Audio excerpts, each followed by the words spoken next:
Bismillahirrahmanirrahim. Assalamualaikum warahmatullahi wabarakatuh. Bapak dosen, Pak Doktor yang saya hormati, rekan-rekan, mahasiswa pasca sarjana KPAI UI Mataram yang sama berbahagia, walaupun saat ini dalam suasana lockdown, tapi ilmu kita tidak bisa di lockdown. Dalam suasana yang terbatas bukan berarti membatasi usaha kita untuk memperoleh ilmu, supaya kita bukan S2 kaleng-kaleng, tapi S2 yang benar-benar prestasi dan intelektual. Baik, tidak memperpanjang pembicaraan, kita masuk ke pembahasan inti. Pada kesempatan ini saya sebagai penyaji akan menyampaikan bahasan tentang komunikasi politik Nabi Muhammad SAW sebagai kepala negara, suatu tinjauan flashback. Kenapa saya katakan sebagai tinjauan flashback, saudara-saudara? Bisa dilihat sini flashback. Sengaja sampaikan ini kita akan mempelajari sejarah. Jadi saya katakan kita kembali meninjau sejarah perjalanan Rasulullah dalam membawa komunikasi politik beliau sebagai seorang kepala negara dan kepala pemerintahan. Kita awali dengan pendahuluan. Di dalam lingkaran ini ada pertanyaan, tanda tanya. Tanda tanya yang mana apa sih dimaksud dengan politik dan komunikasi politik. Tentunya sebelum kita masuk ke bahasan pokok, harus kita tahu dulu tentunya apa itu komunikasi politik atau apa itu politik dan komunikasi. Pada kesempatan ini saya ambil salah satu pendapat dari seorang tokoh Islam atau seorang ilmuwan Islam, yaitu Ibnu Khaldun. Dalam pendapatnya, Ibnu Khaldun menyatakan bahwa politik atau siasah dalam Islam itu adalah sebuah mekanisme yang menjadikan manusia dalam masyarakat berjalan lancar menuju tujuan yang dicita-citakan bersama. Selanjutnya saya juga ambil salah satu pendapat dari tokoh atau ilmuwan dalam negeri, yaitu Profesor Deddy Mulyana.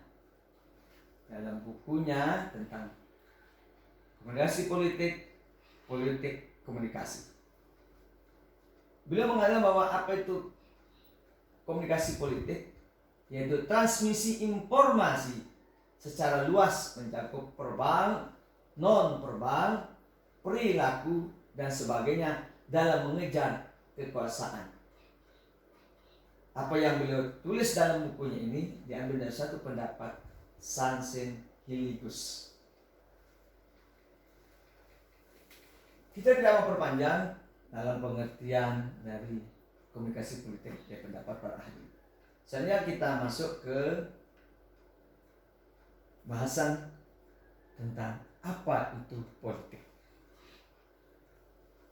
Dalam banyak tulisan, politik itu tidak terlepas dari kekuasaan. Politik pada intinya adalah untuk memperoleh kekuasaan. Selanjutnya kekuasaan itu memiliki unsur-unsur. Nah, kita gambar politik dan kekuasaan, maka kekuasaan itu harus memiliki unsur-unsur kekuasaan yang biasa dikenal dengan unsur kekuasaan politik. Apa itu unsur kekuasaan politik? Ada beberapa unsur kekuasaan politik. Antara lain yang pertama, negara atau state. Sebuah negara harus memiliki wilayah. Ada rakyat, ada pemimpin atau pemerintah, ada pengakuan dari negara lain. Yang ketiga di atas ini, yaitu wilayah, rakyat, pemimpin, Ini yang biasa dikenal dengan kekuasaan secara de facto, pengakuan adanya wilayah. Sedangkan pengakuan dari negara luar inilah yang biasa kita kenal dulu dengan nama kekuasaan, pengakuan secara de jure, secara hukum. Sebuah negara itu harus memiliki pengakuan dari negara luar.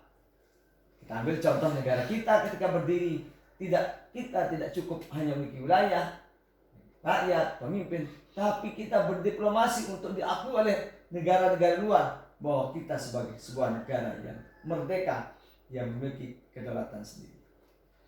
Selanjutnya, sebuah kekuasaan itu harus memiliki kekuasaan, power.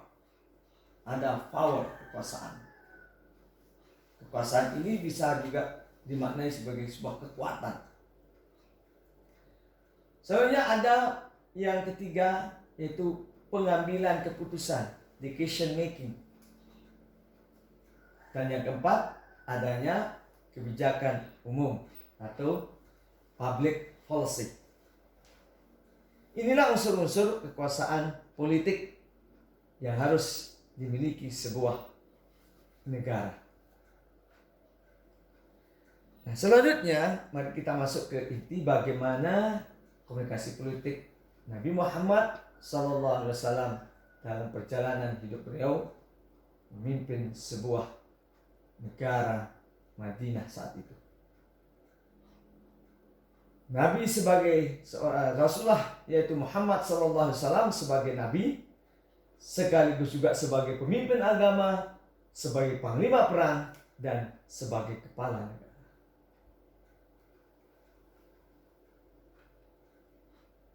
Dalam perjalanan kekuasaan beliau di Madinah, tidak terlepas dari komunikasi politik. Yang kita kenal dalam kajian ini adalah komunikasi politik Nabi Muhammad SAW. Apa yang dilakukan Nabi melakukan komunikasi politik dalam sejarah beliau sebagai seorang kepala negara dan kepala pemerintahan?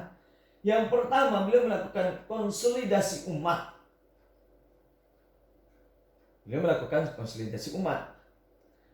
Untuk melakukan konsolidasi umat, langkah awal yang beliau lakukan adalah melakukan apa yang dinamakan baiat. Apa itu baiat? Kalau kita ambil secara umum, baiat itu melakukan komunikasi politik sebagai upaya penggalangan dukungan atau legitimasi kekuatan. Pengakuan sekaligus juga dengan adanya legitimasi Rasulullah, beliau akan siap dibela dengan jiwa, raga, harta. Ini langkah pertama yang dilakukan Rasulullah untuk melakukan konsolidasi umat. Setelah melakukan baiat yang pertama kali terjadi, yaitu baiat Aqabah, maka Rasulullah untuk lebih mendapat dukungan dari kaum Ansor yang berada di kota Madinah waktu itu masih belum disebut kaum Ansor, maka Rasulullah mengirim seorang sahabatnya yang dikenal sangat piawai dalam berdiplomasi, yang dikenal dengan nama Mus'ab bin Umair. Beliau seorang sahabat yang sangat piawai dalam berdiplomasi dan memiliki kemampuan menguasai dakwah yang telah disampaikan Rasulullah. Setelah keberhasilan Mus'ab bin Umair, maka Rasulullah selanjutnya melakukan hijrah ke Madinah. Dalam hijrah beliau di Madinah ini, langkah pertama yang beliau lakukan adalah mempersaudarakan kaum Ansor dan kaum Muhajirin. Ini adalah suatu tindakan yang luar biasa saat itu. Adanya perbedaan yang mencolok baik dari segi agama saat itu, kemudian perbedaan budaya, perbedaan ekonomi. Kemudian yang kedua, langkah berikut yang dilakukan Rasulullah, yaitu mendamaikan dan mempersaudarakan Bani Aus dan Bani Khazraj yang dikenal berpuluh-puluh tahun selalu bermusuhan, tidak pernah damai. Berikutnya, setelah melakukan komunikasi politik intern dalam galangan kaum muslimin Madinah yang saat itu sudah memeluk agama Islam, sehingga disebut sebagai masyarakat muslimin, masyarakat muslim atau kaum muslimin, Rasulullah selanjutnya melakukan komunikasi politik dengan kaum Yahudi Madinah, yang saat itu juga menjadi salah satu masyarakat atau golongan yang berdiam di kota Madinah. Rasulullah dengan kepiawaiannya mampu melakukan komunikasi politik dengan kaum Yahudi, yaitu dari Bani Qainuqa, Bani Nadir, Bani Quraidah, dan kaum paganisme.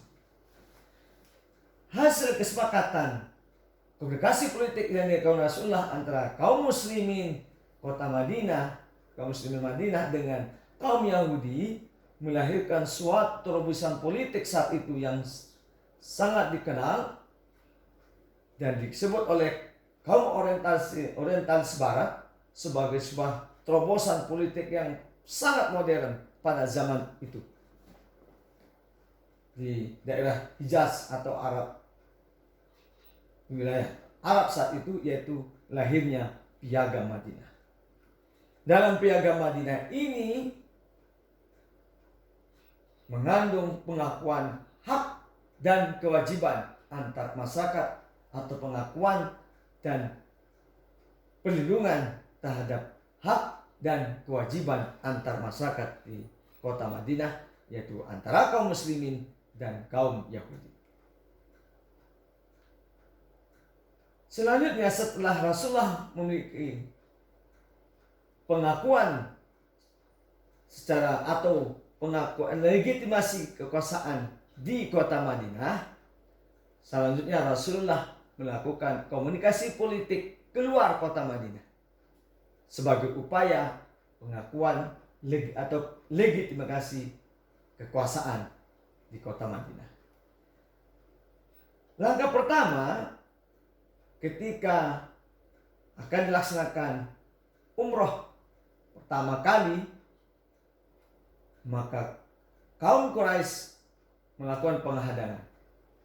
Singkatnya, dalam penghadangan itu terjadi kegagalan umroh pertama kaum muslimin bersama Nabi dengan terbentuknya suatu perjanjian yang dikenal dengan nama Perjanjian Hudaybiyah. Dalam perjanjian ini termuat beberapa keputusan. Yang pertama, adanya gencatan senjata antara kaum muslimin dan musyrikin selama 10 tahun. Kaum muslim harus kembali ke Madinah tahun ini dan tidak melaksanakan umroh kecuali tahun depan.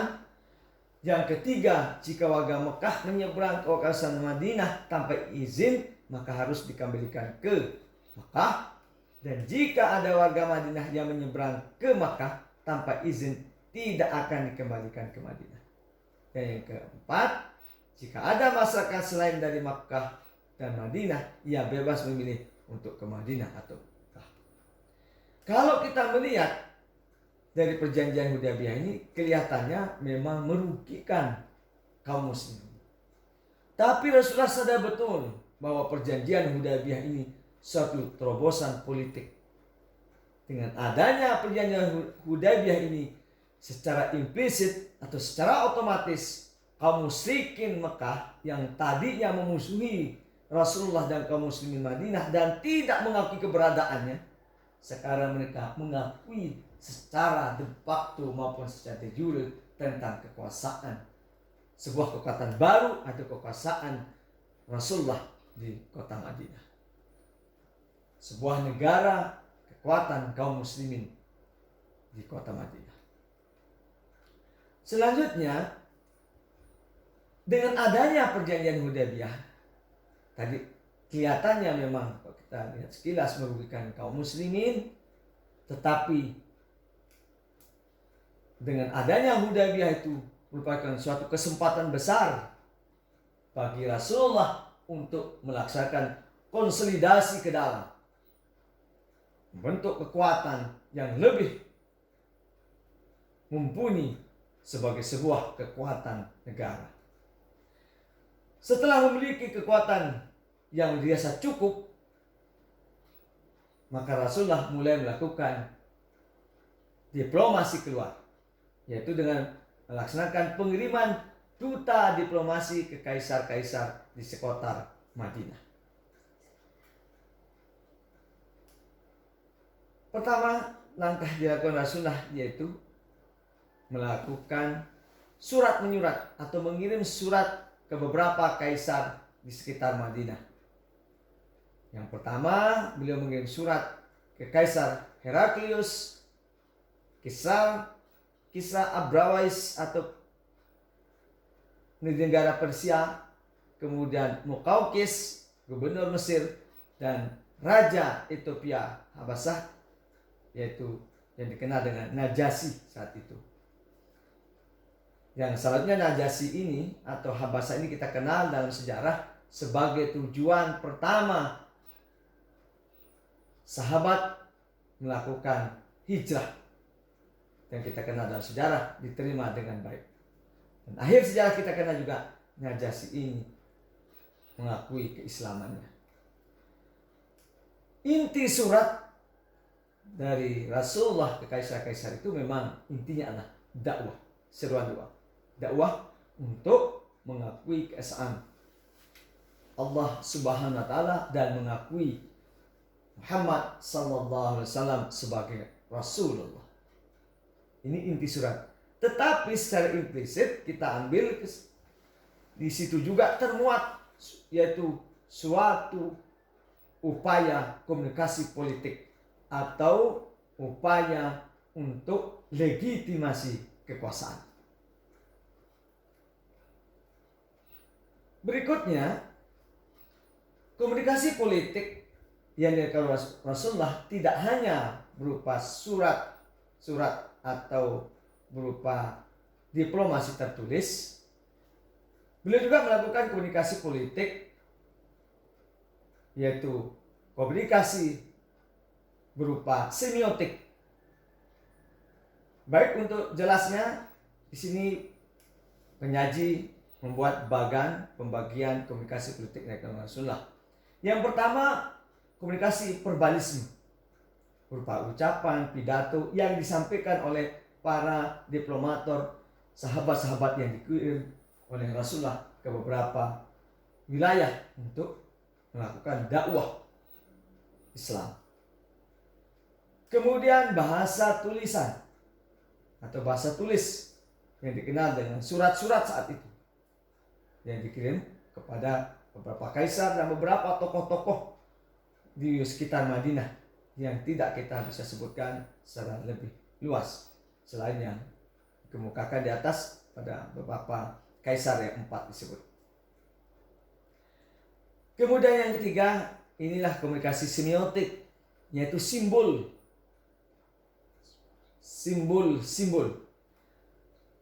Komunikasi simbol-simbol ini itu berupa ekspedisi militer. Kenapa kita katakan ekspedisi militer disebut komunikasi yang berupa komunikasi semiotik atau simbol? Karena komunikasi militer ini tidak perlu berbicara, tapi dengan menunjukkan kekuatan besarnya sebuah kekuasaan dan kemampuan perang sebuah kekuatan militer sudah menunjukkan komunikasi politik tentang pengakuan atau adanya legitimasi kekuatan sebuah negara. Jadi ada komunikasi verbalisme, komunikasi politik bahasa tulis, dan komunikasi berupa semiotik atau simbol-simbol yang berupa ekspedisi militer. Nah, kita ambil salah satu penjelasan berikut ini, yaitu ekspedisi militer yang dilakukan Rasulullah. Apa tujuan dari ekspedisi militer yang dilakukan Rasulullah? Yang pertama, membuka jalan-jalan di sekitar Madinah untuk menuju Mekah, yang tadinya dikuasai oleh beberapa kabilah-kabilah yang dilewati harus dengan membayar denda atau membayar izin. Maka dengan adanya ekspedisi militer, maka jalan-jalan menuju Mekah dari Madinah itu tidak perlu lagi adanya ketakutan terhadap kekuatan kabilah-kabilah. Kemudian mengadakan perjanjian dengan kabilah-kabilah yang tinggal di sekitar itu. Adanya saling menjaga untuk tidak saling serang atau tidak saling mengganggu.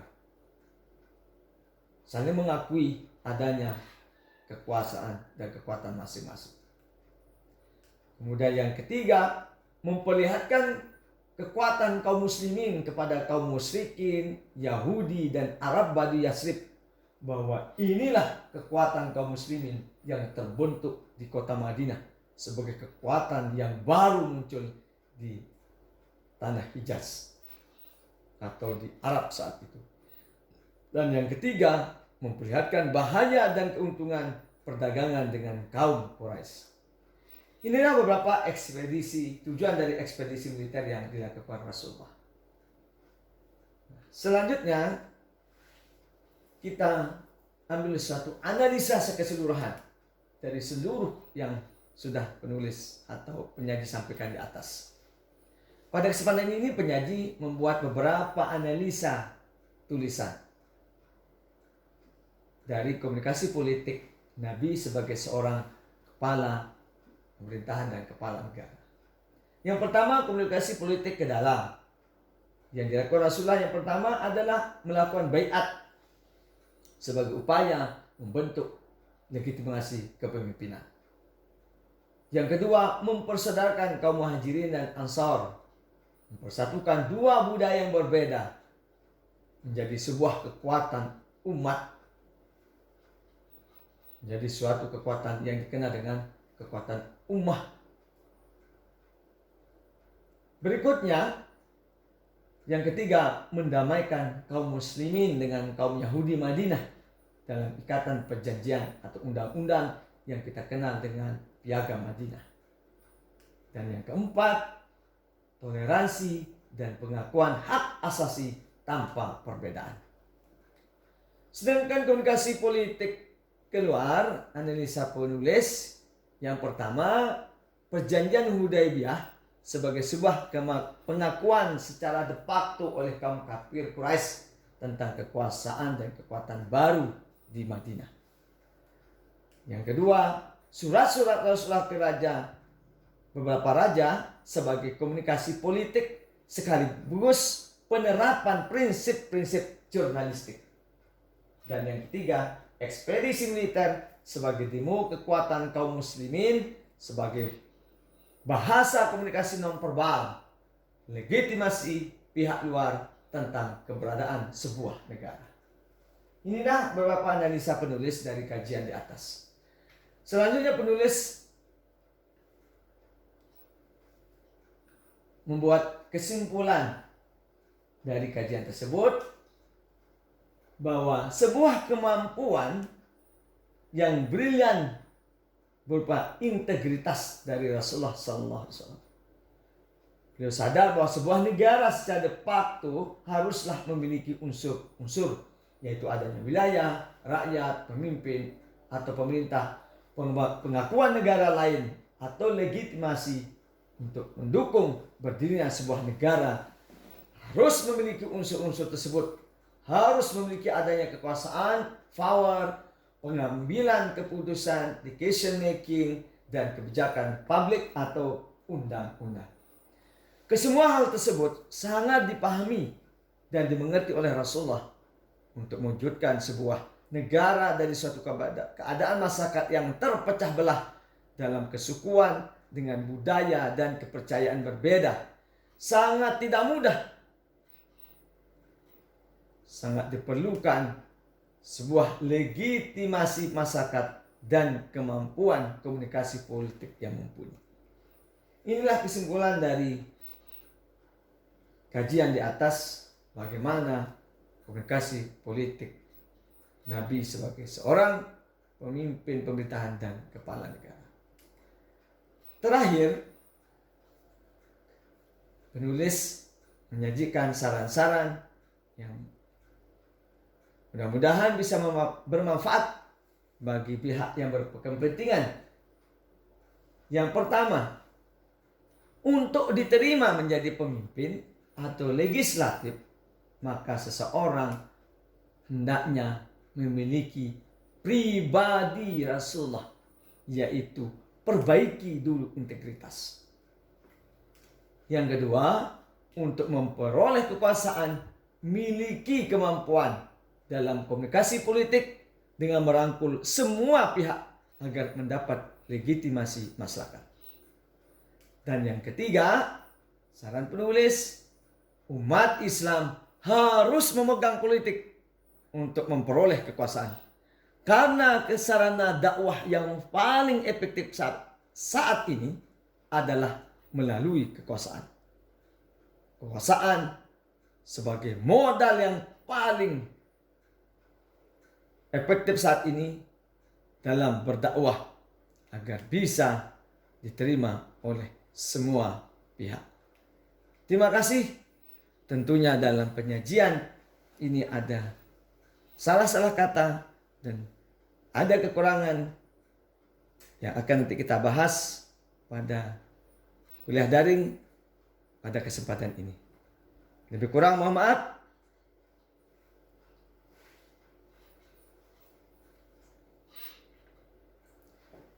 Terima kasih. Semoga apa yang saya sampaikan bisa bermanfaat, dan saya juga mengucap terima kasih kepada terutama anak saya yang membantu dalam menyajikan materi ini sebagai operator sehingga bisa terlaksana kuliah daring saya dalam bentuk kuliah langsung dalam video kali ini. Lebih kurang mohon maaf. Billah taufiq wal hidayah. Assalamualaikum warahmatullahi wabarakatuh.